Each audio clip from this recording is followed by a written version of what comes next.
салааднаас ч бага калоритой хоол орлуулагч уургийн ундаа Take Monster.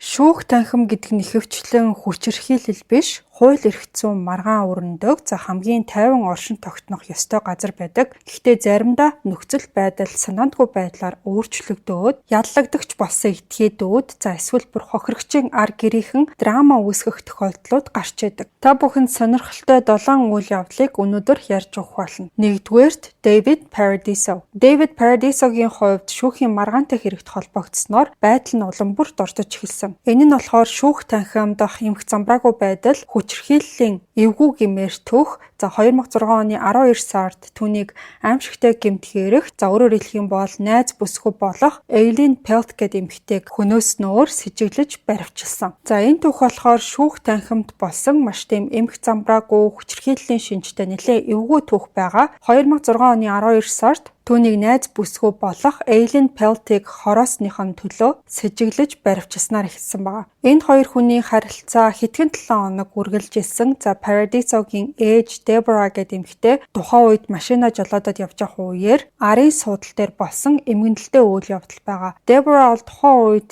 хүү болон хүүгийнх нь найз охин хоёр маргалдчихснийг ерөөсөө сонсоогүй гэж хожим нь ярьсан байдаг. Гэхдээ яг үнэндээ бол David өөрийн найз бүсгүйгийнхээ хүзүүнд нь хутга зоож амийг нь хөнөөсөн. Тэгчээ дараа нь болохоор би эхлээд ямар нэг үйлдэл хийхгүй бол тэр намайг алах байсан гэж мэдүүлэг өгч исэн. Дараагийн үйл явдал нь бол маш тийм санаанд оромгүй байсан. Яасан гэхээр Paradiso болохоор ээжигээ гэмт хэрэг үйлдсэн газраас ойролцоогоор 25 км-ийн зайтай газар руу хөргөж өгөөч гэж хэлээд тэгээд нөгөө найз охиныхоо цогцыг зам дагуу хайчихсан. Мэдээж энэ үйл явдлыг сонссон хүмүүс бол маш тийм хэрцгий байдлыг нь ер нь бол цочирдож хүлээж авсан. Paradisогийн өмгөөлөгчийн зүгээс болохоор тухайн үед бол түүнийг метамфетамины нөлөөнд байсан гэж мэдэгдсэн. Ингээд гэмт хэрэг үйлдэгдснээс хойш 3 жилийн дараа буюу 2009 оны шүүх хурлын үеэр энэ хэрэг явдал бүрч эвгүй тал руугаа хазааж эхэлсэн. Шүүх хурал болохоос өмнө Paradisогийн ээж Deborah гэдэг эмэгтэй болохоор хүүгийнхээ сэтгцийн эрүүл мэндийн тал дээр нь бол маш их санаа зовж байгаа гэдгээ ярьж ирсэн юм байлаа.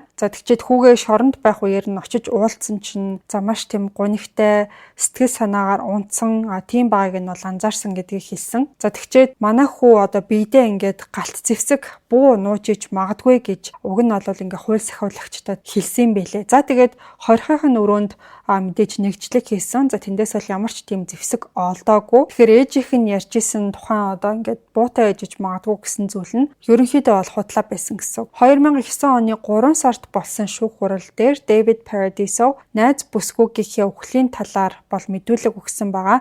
Гэхдээ урдны мэдүүлгээсээ өөрөөр яриад би амнасаа хамгаалахын тулд энэ хэргийг үйлдсэн гэсэн тайлбараа тэр чигт нь няцаасан. Тэгчээд юу гэж хэлсэн гэхлээр Eileen гэдэг эмэгтэйг ер нь бол амьдрах ёсгүй гэж бодсон учраас алсан гэж мэдэгдсэн. Тэгээ мэдээж мэдүүлэх нь ингэж бүр огцом өөрчлөгдсөн нь бол бусдын анхаарлыг татахын хажуугаар нэлээд тийм төгшүүртэй нөхцөл байдал үүссэн байгаа юм л та. San Warren тойргийн дээд шүүхийн шүүгч Cinda Fox-оор удирдуулсан шүүх хурлын үеэр бол David-ийн ээж Deborah уйлаад танхимаас гарч авсан учраас түр завсарлага авах шаардлагатай болсон. Тэр болохоор хүүгээ олвол яг шүүхийн танхимд мэдүүлэг өгөхийг эсэргүүцээд ингээд хүүгийнхэн сэтгцийн байдлын талаар маш их санаа зовж байгаа гэдгээ илэрхийлсэн нь шүүх ажиллагаанд саад болсон юм байна. Тэгээ яг энэ богино завсарлагын үеэр David Paradiso хөдөлж эхэлсэн. Яасан бэ гэхээр тэр бол шүүгч Fox-ийн ард сэмхэн явж очиод тодорхойгүй хурц зэвсгээр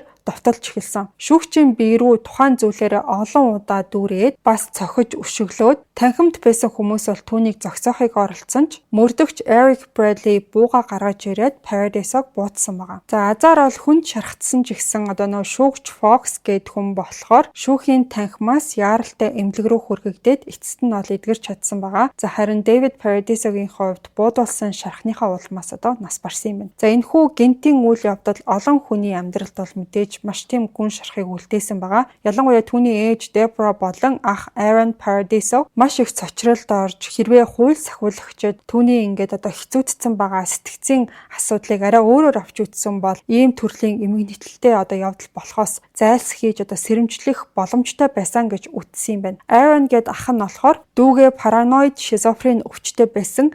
Энэ нь батлагдсан гэдгийг бол олон нийтэд мэдэгдсэн билээ. Дэвидийн үзнээр бол одоо дүү нь ингээд сэтгцийн асуудал нь юм хүндэрсэн үе дээрээ шүүхийн өмнө мэдүүлэг өгөх ёсгүй байсан гэж үздэг юм байна. За хоёрдугаарт Klaus Grabowski. Klaus Grabowski-гийн түүх Германд болж өнгөрсөн. Цагдаа нар түүнийг бол давтан гэмт хэрэгтэн гэж тогтоосон. Тэр нэг удаа хүүхдийг боомлсон хэрэгээр баривчлагдаад тэнсэн харгалзах ял авсан ийм хүн байсан. Давтан гэмт хэрэг үйлдээд байгаа хүнд яагаад ийм тэнсэн харгалзах ял өгснгийг бид нар бол мэдэхгүй, ямар ч тач энэ хүнд бол сургамж болно гэж бодоод одоо ингээд тэнсэн харгалзах ял оноосон ч гэсэн Grabowski-гийн одоо үйлдэл нь бол ерөөсөө зогсоогүй. Ял авснаас хойш хэдэн жилийн дараа тэр бол дахиад хүүхдүүдтэй холбоотой гэмт хэрэгээр бол баривчлагдсан билээ. За анх бол шүүх түүнд зөөлөн хандсан ч гэсэн энэ удаад хууль сахиулагчид тэмч өршөөлтөй хандахыг бол хүсээгүй юм билээ. 1950 оны 6 сарын 3-нд төрсэн Marianne Bachmeier гэдэг эмэгтэй энэхүү аимшигт түүхийн одоо гол хүн болж яригдахаар байгаа. За тэр бол баруун Германд маш тийм хүнд хэцүү орчинд өссөн. Эцэг нь болохоор тийм хүчирхийлэгч, дарангуулагч, за ээж нь болохоор өсвөр наснд нь орхиод явсан одоо ийм амьдралтай эмэгтэй байсан. За Marianne Bachmeier болохоор 16 настайдаа ээж болоод анхны хүүхдээ бол хүнд өргүүлсэн юм бэлээ. Тэгээд 18 настайдаа дахиад хүүхэдтэй болсон ч гэсэн яг төрхийнхөө өмнө халдлагад өртсөн болохоор тухайн хүүхдээ ч гэсэн одоо хүнд өрчлүүлэхээс өөр аргагүй болсон. За тэгээ 1972 оны 11 сарын 14-нд буюу одоо 22 настайдаа Marianne Bachmeier 3 дахь буюу одоо хамгийн сүүлчийн хүүхдээ төрүүлсэн. За түүний нэрийг бол Анна гэдэг байсан. Marianne болохоор Анна гэдэг охиноо ганцаараа өсгөж исэн болохоор амьдралаа залгуулахын тулд зөөгчийн ажил хийдэг байсан. Гэхдээ тэдний амьдрал докторгүй хിവэрээ нэлээд удаан үргэлжилсэн. Marianne урт хугацаагаар ажилтдаг байсан болохоор Аннаг бол өөрөөсөө хол байлгадаг. За танилуд нь болохоор Анна баг ингээд өөрөө өөрийгөө харж байгаа ч юм шиг, заримдаа болохоор ингээд ээжийнхээ ажилтдаг байсан бааранд нь унтчих тохиолдол ч гэсэн байдаг байсан гэж ярьсан. За ингээд эмгэнэлт үйл явдал бол 1980 оны 5 сарын 5-нд болсон. За тухайн өдөр болохоор Marianne Анна гэдэг охинтойгоо бол нэлээд тийм ширүүхэн маргалдаад авсан. Тэгээ Анна болохоор сургууль руугаа явлаа гэд гараа авсан маань. Гэхдээ тухайн үед 7 настай байсан охин бол тийм сэтгэлээр унсан байдалтай тэр өдрөөртөө сургуультай явахгүй байхаар шийдсэн юм байна. За тэдний байрны хөрш Klaus Grabowski болохоор Аннаг харчаад за тэгээд чи манад орж ирээд манай мууртай тоглож болно шүү гэж уруу татаж гэртээ оруулсан. За тэгээ Анна Grabowski-гийн байранд орсны дараа тэр бол түүнийг олон цагийн турш хүчирхийлсэн. Дараа нь болохоор найз одоо эмэгтэйгийнхээ тэркогоор боомлоод амь насыг нь хөнөөсөн. Удалгүй түүний найз бүсгүй нь яг энэ болж өнгөрсөн аимшигтай үннийг олж мэдэнгүүтээ шууд цагтаад бол мэдгдсэн. За албаныхан бол ойролцоо байдаг нэг шуудууны орчимд Аннагийн одоо амьгүй болсон биеийг олоод Grabowski-г бол удалгүй тэгээд баривчилсан юм байна. 1981 оны 3 сарын 3-нд шүүх хурал нь эхэлсэн. За Grabowski болохоор бүх бурууг нөгөө Анна гэд бяцхан охин руу чиххийг оролдож исэн. За тэгээд Анна одоо өөрийг нь эхлээд өдөж эхэлсэн, мөнгө нэгсэн.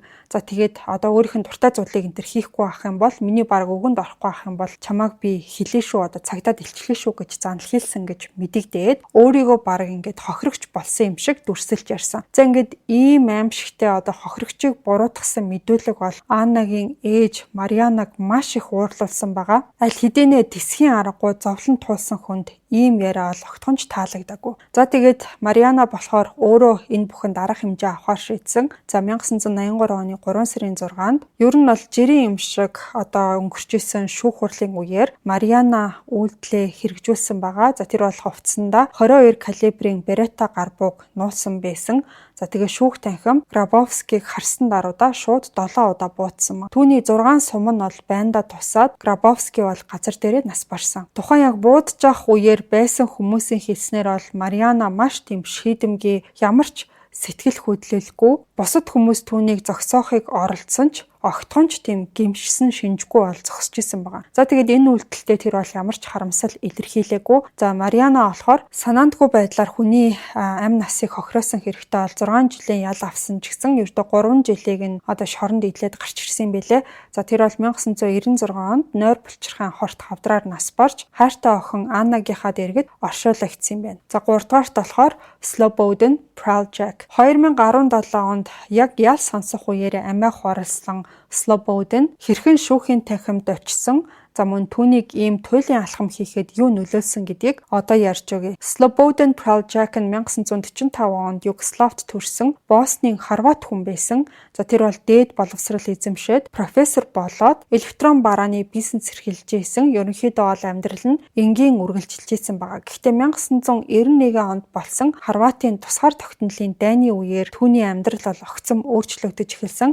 За Praljak болохоор Хорватын айрамд элсээд генерал цол хүртэж дайны үед бол чухал үүрэг гүйцэтгсэн. За гэхдээ түүний удирдлагын доор шашны байгууламжид хаалдах, дээрэм хийх, хүмүүсийг хүчрхийлэх гэх мэт дайны гэмт хэрэгүүд гарсан гэж мэдээлэгдсэн байдаг. За тэр бас Босниак гэрчүүдийг харгислан зовоож зөв бусаар харцдаг байсан.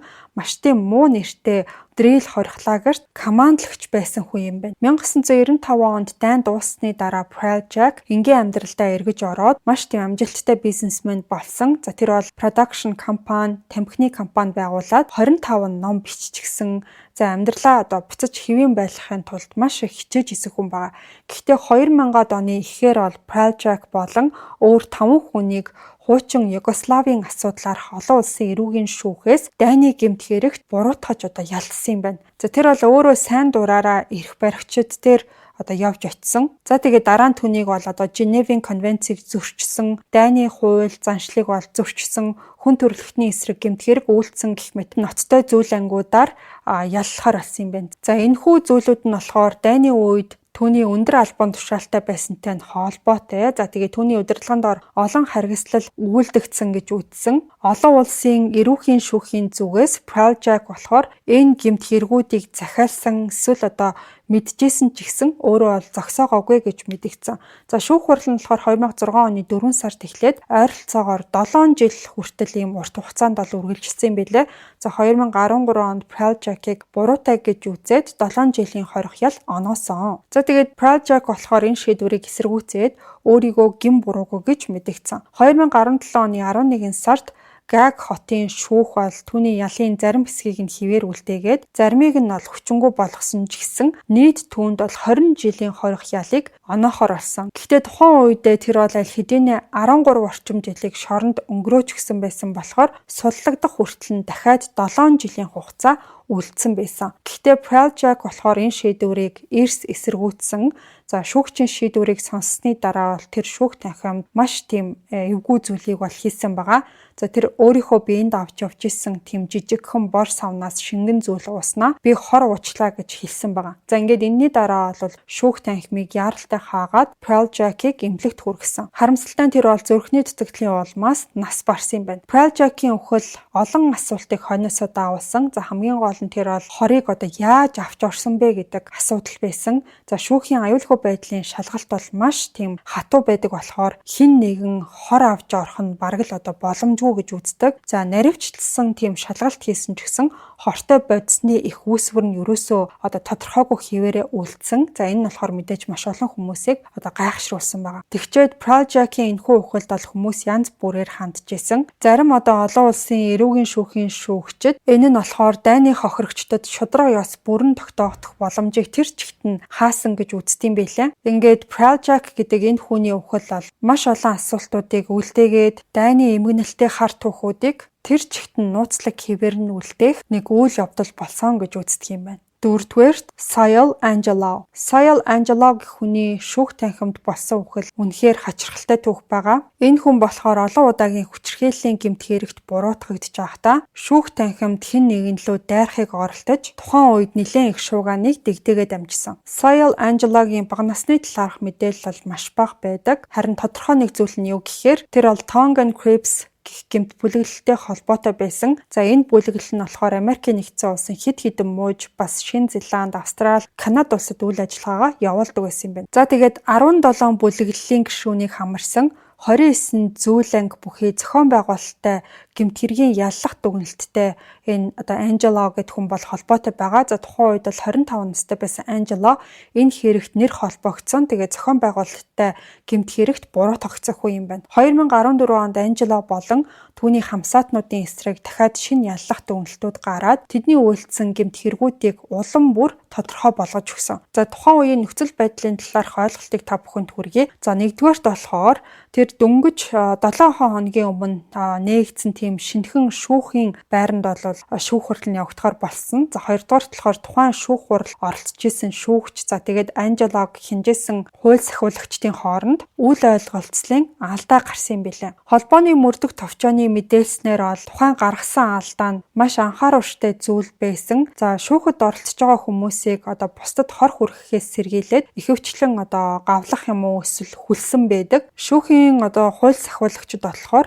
яллагдагч гавтай эсхийг бас урьдчилан мэдэгддэг. Тэгсэн чинь нөгөө шинэхэн ашиглалтанд орсон шүүхийн байранд болохоор хэд хэдэн чухал одоо үзүүлэлтүүд нь дутуу зохион байгуулалт муу байсан болохоор одоо энэ Анжела гэдэг хүн болохоор ямар ч гавгүй эрх чөлөөтэй байгаа гэдгийг хид хідэн одоо цагдаа нар хараад бол ерөөсөө анзаараагүй юм билээ. За тэгээ нөгөөдөг чи энэ алдааг ашиглаад эрсдэлтэй зүйлийг хэрэгжүүлж хэлсэн. Шүүх хурал явагдаж байх үед бол гэрч мэдүүлэг өгөхөөр босоход Анжела бол ширээн дээрээс нэг үзэг аваад гэрч рүү шууд довтолж эхэлсэн. За тэгээ харгалзагч бол мэдээж дундуур нь явж ороод үзгээ тавихыг бол тушаасан баг. Үзэг зоолгосон гэрч бол зүхтаж аюулаас мултарч чадсан. Шүүх танхимд байсан бусад хүмүүс ч гэсэн Анжелоыг зогсоохоор оролцсон. Эцэстээ тэгээд хууль сахиулагч итгээд болохоор зэгсгээ ашиглаад Анжелогийн цээж рүү 4 удаа буутсан баг. Дараа нь бол түүнийг яаралтай эмнэлэгт хүргэсэн ч гэсэн авсан шархаасаа болж тэр бол нас барсан. За ингээд анхаарал татгууц зүйл нь юу байсан гэхээр тухайн Анжело гэдэг хүнийг буутсан хүний нэрийг нь бол ерөөсөө зарлаагүй. За тэгээд тэр хүнд ямар нэг хариуцлага ерөөсөө тооцоогүй өнгөрсөн юм билээ. За ингээд түүх бол энэ хүрээд дуусаагүй.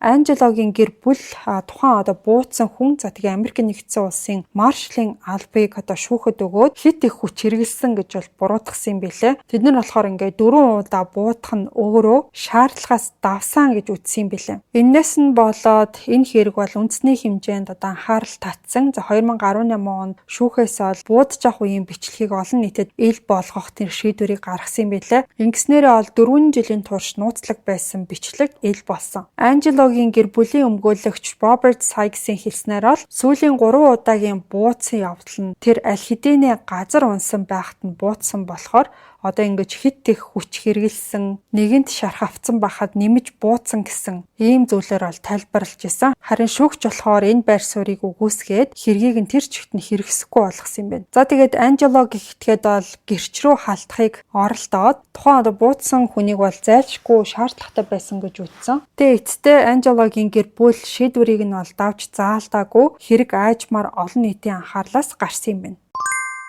Хоол орлуулагч, булчингийн хөгжлийг дэмжигч Take It Monster уургийн ундаа өнөөдрийн дугаартай хамтран ажиллаж байна. Үлсэхгүйгээр турах зорилготой жингээ барихыг хичээж байгаа. Улирал солигдох үеэр ядарч сүлдэхгүй байхыг хүсвэл уургаар баялаг Take It Monster ундааг та бүхэн сонгож хэрэглээрэй. Өглөөний цайнд бас өдөр хөнгөн уургаа нөхөх үедээ гэх мэт уураг дутагддаг хүн болгон хэрэглэх боломжтой. Таны өдөрт авах ёстой уургийг эрүүлэр өгөх Take It Monster ундааг CU-гийн бүх салбараас худалдаж авах боломжтой. Энгийн ундаа биш, эрүүл мэндийн ундааг хэрэглээндээ оруулж заншаарай. За ингээд хэдүүлээ дугаар руугаа буцаад оръё. 5-дугаарт Brian Nichols 2005 оны 3 сард Атланта хотын шүүх танхимд болсон буудалцан Америкийн хууль эрх зүйн түүхэнд аимшигтай эмгэнэлтэй үйл явдал болж хувирсан. За энэ хэрэгт бол Brian Nichols гэж хүн оролцсон. 1971 онд төрсэн Brian Nichols хүнд хэцүү амьдралыг туулж хүчирхийлэлтэй гэр бүл хууль сахиулагчтай бол байнга асуудалтай тулгарч ирсэн хүн юм байна. Гисэн эдийч тэр бол ахлах сургуулаа төгсөөд богино хугацаанд бас коллежид сурч исэн. За дараа нь тэр бол хууль бус үйл ажиллагаанд ялангуяа одоо хар тамхитай холбоотой гэмт хэрэгт холбогдож эхэлснээр амьдрал нь ол тэр чигтээ харанхуй тал руугаа хивээж эхэлсэн. За эцэст нь энэ хүн бол гэмт хэрэгт холбогдоод 2005 оны 3 сард бол Николсыг Фултон тойргийн шүүхтэр бол аваачсан. За энэ бол одоо энгийн одоо бусад болдог шүүх хурлууд шиг харагдчихсан боловч үйл явдал аимшигтай тийм цуврал аллах болно гэдгийг хинч төсөөлөөгүй. За Николс болохоор эхлээд одоо шүүхийн харгалзагчийг дийлээд за тэгээ түүний бууг нь бол булааж аваад амийг нь хөнөөсөн ба. Дараа нь тэр бол шүүх танхимд явж ороод шүүгч Roland Barnes болон шүүхийн бичээч хийжсэн Julian гэдэг эмэгтэйг бас буудаж хороосон. За хоёулаа бол энэ халдлагын улмаас амь насаа алдсан. Ингээд ийм аимшигтай гэмт хэрэгүүдийг үйлснэхээ дараа Nichols шүүхийн байрнаас цухтаагаад түүнийг хайх маш том эрен сурвалжлах ажиллагаа бол эхэлсэн. Атланта хотыг бол тэр чигт нь өмнө самунтай болгож хот даяараа айдас давтаж эхэлсэн. За Nichols бол 26 цагийн турш юу хийж явчихсан гэхээр за автомашин дээрэмдэх, буудалцах, за мөн хүн барьцаалах гэсэн иймэрхүү үйлдэлүүдийг бол гаргаж ирсэн юм байна. Тэр бол баригдахаас зайлсхийж маш тийм харгас зүйлүүдийг хийж ямар нэг зүйл болохоос өмнө хууль захиулагчид бол түүнийг барихаас өөр ямар ч аргагүй байсан. За тэгээ эцэст нь яасан гэхээр Nichols болохоор нэг орон сууцны барилга дотор нэг эмэгтэйг бол барьцаалцсан байсан. Түүний байршлыг мэдсэн дараа цагдаа нар бол тухайн газар нь явж очиод хэн нэгний ам эрсэтсэн аимшигтай зүйл болох үедээ гэж төсөөлж исэн чинь хачирхалтай нь бол Nichols тухайн барьцаалсан эмэгтэйг ямар ч гэмтэлгүй суллаж авуулаад өөрөө болохоор хууль захиулагчдад бууж өгсөн юм байна. Тэг яагаад юу нэгээд өөрөө бууж өгсөн шалтгаан нь бол одоо хүртэл тодорхойгүй байт юм билээ. Зарим нь бол түүнийг ингээд өөрийнхөө бодлоо өөрчилсөн. Ер нь бол яаж ч хичээж исэн эцсийн дүндээ бол би баригдах нь гарцаагүй гэж өөрөө бол ойлгосон бахаа гэж тайлбарлалт юм байлээ. За ингээд энэ Brian Nichols гэдэг хүний үйлцэн хэрэгээс болж олон нийт бол анхаарлаа энэ хэрэг дээр төвлөрүүлсэн байгаа. Хэвлэл мэдээллээр бол түүний талаарх мэдээ маш тийм өргөн хүрээг хамарсан. За тэгээ 2008 оны 11 сард түүний өмгөөлөгчид бол Insanity гэсэн тодорхойлолтыг өмнөө барьж энэ Brian Nichols-ыг хамгаалахыг оролдож исэн байгаа байхгүй юу. За энэ нь болохоор нөгөө сэтгцийн хувьд эрүүл биш юм галзуу солиотой хүн гэсэн утгаар өмгөөлж исэн гэсэн. Гэхдээ энэ болгоныг нь шүүгч бол үл харгалзаад түүнийг бүх зүйл ангиар буруутай гэж үзээд тэнсэн судлагдах боломжгүй. За олон удаагийн бүх насаар нь хорох ялыг оноосон юм байна. Ингээд энэхүү Атлантагийн шүүх танхимд болсон буудалцаан нь хот хохирогчдын гэр бүл за бас эрүүгийн шүүхийн системд бол маш тийм хар мөрийг үлдээсэн гэж бичигдсэн байдаг. Энэ хэрэг болохоор шүүхийн аюулгүй байдлын талаарх ноцтой асуултуудыг бол яалтчгүй гаргаж ирсэн. За яагаад гэхээр Nichols бол шүүхийн байран дотор ингээд хүнийг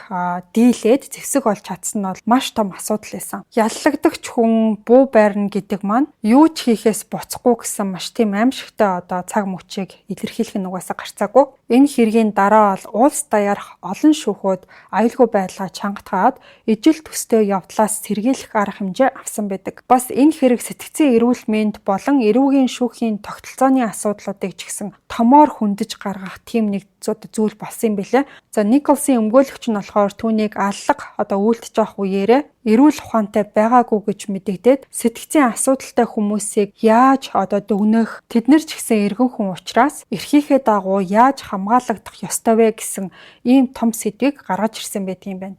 6 дугаарт Michael Marin гэдэг хүний төөх үнэхээр бодлаантай. За түүний амьдрал нь бол маш тийм гэрэл гэгээтэй, ирээдүйтэй юм шиг байдлаар ихэлсэн түүхтэй гэдэг юм байна. За тэр бол Brigham Young-ийн их сургууль болон Yale-ийн их сургуулиудыг төгсөөд Wall Street-д карьераа эхлүүлж Lehman Brothers, Salomon Brothers гэд томоохон компаниудад ажиллажсэн. Түүний амжилттай ажил нь өөрт нь бол асар их орлогыг авчирч тансаг амьдрах боломжийг бол бүрдүүлж чадсан. За тэр бол өөрийнхөө нэр дээр олон тансаг үйл хөдлөх хөрөнгөтэй байсан. За бас Picasso гэх мэт алдартай зураачдын бүтээлүүдийг багтаасан тийм урлагийн цуглуулга хүртэл түүнд байдаг байсан юм байна. За Marin болохоор дэлхийн олон орноор аялж байсан. За 2000-ад оны эхээр Everest ууланд хүртэл авчирсан түүхтэй. Тэр бол 4 хүүхэдтэй, гэр бүлтэй, баян чинээлэг, жинхэнэ Америк мөрөөдлийг бүрэн утгаар нь ингээд биелүүлчихсэн юм шиг харагддаг тийм хүн байсан байна. За тэгэж байжгаад асуудал болохоор Аризона мужийн Phoenix хотод байдаг 2.5 сая долларын үнэтэй байшингийнхаа зээлийн төлбөрөөс хоцорсон явдлаас ингээд бүх зүйл эхэлсэн байгаа байхгүй юу. За өөрийн өмчөө тэр бол аварж үлдэхийн тулд бүр янз бүрийн арга хэрэгжилж эхэлсэн. Бүр буйны арга хэмжээндээр суглааны тийм сонин үйл ажиллагаа хүртэл зохион байгуулсан. Гэхдээ тухайн оролдлогууд нь бүгдээрээ амжилтгүй болоод энэ хүн бол сэтгэл санаагаар унж эхэлсэн. За сүүлдээ болохоор ингээд хийгээд байгаа зүйлүүд нь ерөөсөө амжилтгүй юм байна гэж бодонгуудаа тийм гэмт хэрэг үйлдэх санаа бол энэ хүнд орж ирсэн. За тэгээ яасан бэ гэхээр Майкл Марини байшин галд автаад за удалгүй бол нурж эхэлсэн билээ. За тэгээ гал дундаас Марин бол гарч ирсэн. Тэгээ тэр нь бол маш тийм ойлгомжгүй ачирхалтай дүр зураг байсан. Яагаад гэхээр цагдаа нар тухайн шатж байгаа байшин дээр нь яваад очисон чинь нөгөөт чинь шатж байгаа байшингаас гарах гэж оролдох биш харин далай руу орохдоо өмсдөг тийм шумбалтын хувцастай байгааг нь олж харсан юм байлээ. Тэгээ энэ бол бүр амар инээдтэй санагдсан. За тэгээ хамгийн том асуулт нь бол мэдээж яагаад ингээд хин нэгэн хүн байшин нь гаалд автчаад ахаад ингээд сэлгэж байгаа юм шиг шумбалтын хувцас хэрэгсэл ингээд ашиглаа байж ах уу гэсэн тийм асуулт байсан. Тэгчээ нөгөөдөг чинь ингээд ипотекийн зээлээ төлөхөөс ингээд зайлс хийгээд гэрийнхаа энэ галыг бол яг өөрөө тавьсан байгаа байхгүй юу? Төлөлгөө нь ерөөсөн маш энгийн байсан.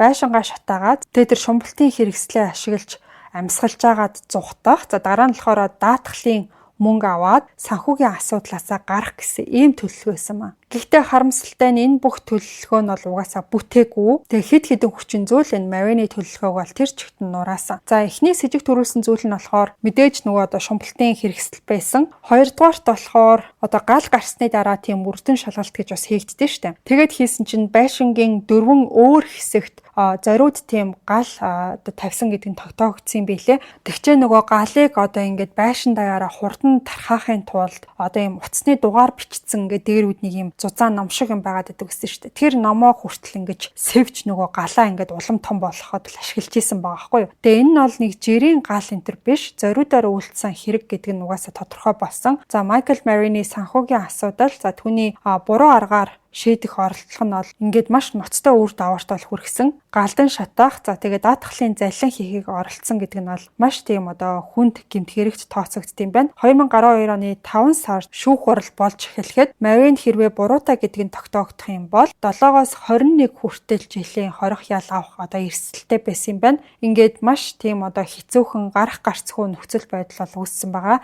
За 2012 оны 6 сард Мариныг буруутай гэж үтсэн болохоор тэр бол энэ хариуг маш тийм хүн дээр хүлээж аваад шүүх хурлын үеэрх бичлэгдэр бол тэр маш сэтгэлээр унсан шаналж байгаа юм шиг харагддаг. За тэгээд дараа нь тэр бол нэг савнаас юм ууж байгаа юм шиг харагдаад тэгээд нүүр нь улааж эхэлсэн. Эннээс нь болоод шүүх танхимд бол мэдээж өмнө самуу үүсээд хүмүүс түүнийг аврахаар яарвчилж түргэн тусламж бол дуудсан. За гэхдээ түүнийг эмнэлэгт хүргэсэн ч удалгүй нас барсан юм билээ. 7-дугаарт William Stryer. За энэ хүний үйлдэлсэн хэрэг шүүх танхим дотор биш гэдгээрээ арай жоохон өөр байгаа. 2003 онд William Stryer шүүхийн байрны гадаа нэг хэрэг үйлснээр түүний амьдрал бол бүр мөсөн өөрчлөгдсөн байгаа. Тухайн өдөр Stryer болохоор өмгөөлөгч Gerald Carey гэд хүнийг буутсан. За энэ явдал нь бол бичлэг болж үлдээд өмгөөлөгч Carey бол шархацсан, харин Stryer бол бүх насаараа хорих ял дээр нэмээд 25 жилийн ял авах тийм нөхцөл байдал үүссэн юм байлаа. Тэгээ энэ үйл явдлыг тухайн үед жүжигчин Роберт Блейкийн алхахын шүүх хурлыг сурвалжилж исэн телевизийн зураглааж санаандгүй байдлаар бичээд авчихсан байсан. За бичлэгдэр болохоор Stryer 2 зэвсэгтэй. За тэгээд нөгөө өмгөөлөгч Carey-гийн хүзүү гар мөрлөө нь бол нийт 5 удаа буудаж байгаа тийм аимшигтай бол дүр зураг харагддаг. Өмгөөлөгч Carey болохоор амьд үлдэхийн тулд модны доошоогоо тонгоогоод тэгээд цухтахаар хичээж байгаа тийм байдалтай бол харагддаг. За тэгээд энэ William Stryer гэдэг хүн яагаад энэ хүү өмгөөлөгч Gerald Carey гэдэг хүнийг буудах болсон бэ гэхээр Stryer болохоор нэг машины осолд орсон юм байна л да. Ер нь бол нэг машин мөргөөд ингээ өөр хохирогч болсон юм байна. За тэгээд осолд орсны дараа бол мэдээж нөгөө нөхөн төлбөр гэж өгөх шаардлагатай байдаг. За тэр нөхөн төлбөртөө ер нь ойролцоогоор бол $98,000 авахар болсон юм билээ. За тэгсэн чинь шүүхийн зүгээс болохоор шууд Stryer-т тухайн мөнгийг нь бол өгөөгүй. Trust Fund буюу ийм ихтгэлцлийн сан гэсэн хэлбэрээр тухайн $98,000 хадгалчихсан байгаа. За энэ шүүх хурлыг болохоор Gerald Carey гэдэг хүн бол удирдахжсэн юм билээ. Тэгээ яагаад энэ хүү нөхөн төлбөрийн мөнгийг нь Trust Fund хэлбэрээр хадгалдаг вэ гэхлээр тухайн мөнгийг зөв зарцуулах, хэтэрхий хурдан үрхээс хамгаалах уг нь бол зорилготой байд юм байна л та. Тэгсэн чинь энэ шийдвэрт нь Stryer гэдэг хүн уурлаад надад өгөх ёстой мөнгийг ерөөсөө өгөхгүй байна. За энэ шийдвэрээрээ бол намайг хохироосон. Миний мөнгийг авсны чинь төлөөс энэ гэсэн ийм зүйлээр бол дургуун хүрээд тэгээд өмгөөлөгч Gerald Carey-г бол буудсан юм билээ. Тэгчээд яг одоо шүүх хурал дууссаны дараа бол гарч явангуудаа ингээд өмгөөлөгч нь гараад ирэнгүүт шууд буудсан байгаа байхгүй юу? Ер нь бол ингээд байдлыг өгөх юм бол би арга хэмжээг нь тэр доор нь авна гэсэн тийм бодолтой одоо шүүх танхимд очисон юм шүү. За сүүлд нь болохоор энэ Stryer-ийн одоо өмгөөлөгчд нь юу гэж хэлсэн гэхээр тэр бол сэтгэлзлийн санганд буруугаар ашигласан гэж үзээд өөрийгөө хохирсон гэж бодсон учраас ийм зүйл хийхэд хүрсэн. Stryer бол ухаан санаагаа алдсан байсан. Түүний үйлдэл хорлох санаатай биш, харин шудрах бус гэсэн тэр мэдрэмжээс энэ бүхэн үүдэлтэй гэж тайлбарласан юм билээ. За энэнд нь одоо нөгөө хохирогч болсон өмгөөлөгч Gerald Carey бол эсрэг байр суурьтай байсан. Тэр бол одоо өөрийг нь алах гэжсэн энэ Stryer гэдэг хүнд бүх насаар нь хорих ялганоосонд бол сэтгэл хангалуун байгаа гэдгээ илэрхийлсэн юм билээ. Түүний үзэж байгаагаар Stryer бол маш аюултай хүн. Энэхүү шийдвэр түүнийг дахиад хизээж эрхчлөөтэй болох боломжгүй болгосон нь маш зөв шийдвэр гэж бодож байна. Тэг яг өөрлөө нь халтсан энэхүү одоо буудсан зүйл нь биеийн шарах биш, бас одоо аюул занал хийллийг байнга мэдрэх тэрхүү сэтгэл зүйн шарахыг ч гэсэн үүсгэсэн гэж өмгөөлөгч Gerald Carey бол хэлсэн байдаг. Тэгэхээр энэ хүн одоо өөрийн хувьд ингээд шудрах бус гэж бодсон зүйлээ яаж даван туулдаг, ийм төрлийн сэтгэл зүйн одоо гомдол шарах яаж аимшигтай гэмт хэрэг болж хувирдаг гэдгийг энэ түүх бол харуулсан байдаг. За ингээд ийм 7 түүх байна. Та бүхэнд сонирхолтой санагдсан гэдэгтэй байна. Өнөөдрийн дугаартай Take Fit Monster уургийн ундаа хамтран ажиллаа. Энгийн сахартай ундаа биш, та бүхэн эрүүл мэндэд хэрэгтэй уургийн ундааг өдөр тутамдаа хэрэглэж заншаарай. Дугаараа дуустал нь сонссонд баярлалаа. Түрүү 7 хоногоос эхлээд 4 дахь өдөр болгон нэмэлт дугаар орохоор болсон байгаа. Манай суваг анх дугаар цэцэж эхэлснээсээ хойш 4 жилийн нүрийг үтсэн байна. Тэгээд ой маань тохиож байгаа учраас 3 сар 4 сард та бүхэнд 4 дахь өдөр болгон нэмэлт дугаарууд цацаж хүрэхээр болсон байгаа. Яг тэгш тоотой өдрүүд буюу 2, 4, 6 дахь өдрүүдээр бүгдээрээ уулзцгаая.